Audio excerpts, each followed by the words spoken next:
আসসালামু আলাইকুম। জিলান অফিসিয়াল ব্লগের পক্ষ থেকে স্বাগতম জানাচ্ছি। আমি মোহাম্মদ জিলান। শুরুতেই সংবাদ শিরোনাম।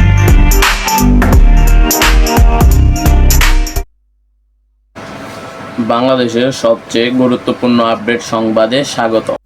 4 দিনের রিমান্ডে মমতাজ। বৈষম্য বিরোধী ছাত্র আন্দোলনে চলাকালীন মিরপুর থানায় সাগর হত্যা মামলায় সাবেক এমপি কণ্ঠশিল্পী মমতাজ বেগমকে 4 দিনের রিমান্ড মঞ্জুর করেছেন আদালত। আজ দুপুর 2টা 10 মিনিটে মমতাজকে আদালতে আনা হয়। এরপর তার 7 দিনের রিমান্ড দিয়েছেন পুলিশ সদস্যরা। এরপর মমতাজকে 4 দিনের রিমান্ড মঞ্জুর করেছেন আদালত। শেষ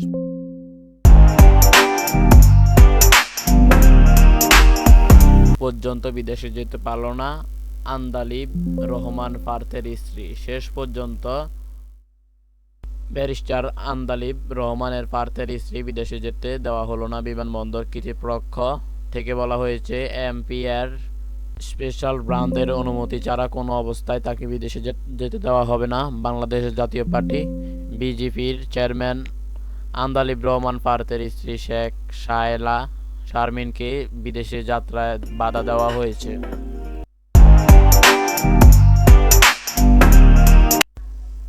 দিয়েছেন হাইকোর্ট। সাজাপ্রাপ্ত বাকি 9 আসামিকে 10 বছর কারাদণ্ড ও 10,000 টাকা জরিমানা করা হয়।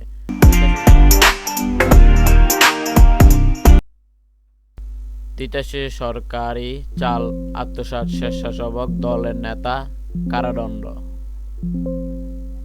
কুমিল্লা তিতাসে এএমএসের চাল আত্মসাতের দায়ে কুমিল্লা উত্তর জেলা স্বেচ্ছাসেবক দলের যুবক আহ্বায়ক মোহাম্মদ জহিরুল ইসলাম 3 মাসের সশ্রয় কারাদণ্ড দিয়েছেন আদালত। এই সঙ্গেই তাকে 50,000 টাকা জরিমানা করা হয়েছে। এদিকে নিবন্ধন ফিরে পেতে জামায়াত ইসলামী আপিলের শুনানি শুরু। রাজনৈতিক দল হিসাবে জামায়াত নিবন্ধন বাতিল হওয়ায় নিবন্ধন ফিরে পেতে করা আপিলের শুনানি শুরু হয়েছে আজ। প্রধান বিচারপতি সৈয়দ রেফাত আহমেদ নেতৃত্বাধীন আপিল বিভাগের 7 বিচারপতি পূর্ণাঙ্গ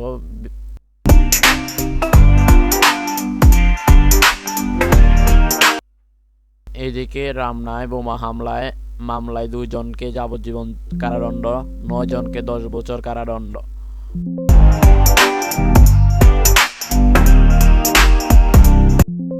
পূর্ণাঙ্গ বেঞ্চের শুনানি কার্যক্রম চলছে এবং সর্বশেষ জানাবো নিজেদের সোনার নিহত সংখ্যা জানালো ভারত। জম্মু ও কাশ্মীরের পহেলগাম ও সন্ত্রাসী হামলায় জানাবেন পাকিস্তানের অপারেশনের সিন্ধু অভিযানে শুরু করে ভারত। অভিযানে যুদ্ধবিমান থেকে ক্ষেপণাস্ত্র ছুড়ে পাকিস্তানের অন্তত 9টি স্থানে হামলা চালানো হয়। এরপর পাল্টা হামলায় চালার পাকিস্তানের 2 দেশের মধ্যেই সংঘাত চলে। টানা 4 দিন ধরে এই সব হামলায় প্রাণ হারালো সেনা সংখ্যা সদস্য কত তা জানিয়েছে ভারত। জানিয়েছেন তাদের প্রায় 30 থেকে 40 জন সেনা সদস্য নিহত হয় খবর পাওয়া গেছে। কমেন্ট করে বন্ধুরা আপনার মূল্যবান মতামত জানিয়ে দিন আপনার বিশ্বে কোন দেশ থেকে, বাংলাদেশে কোন স্থান থেকে আমাদের সংবাদটি দেখছেন এবং শুনছেন।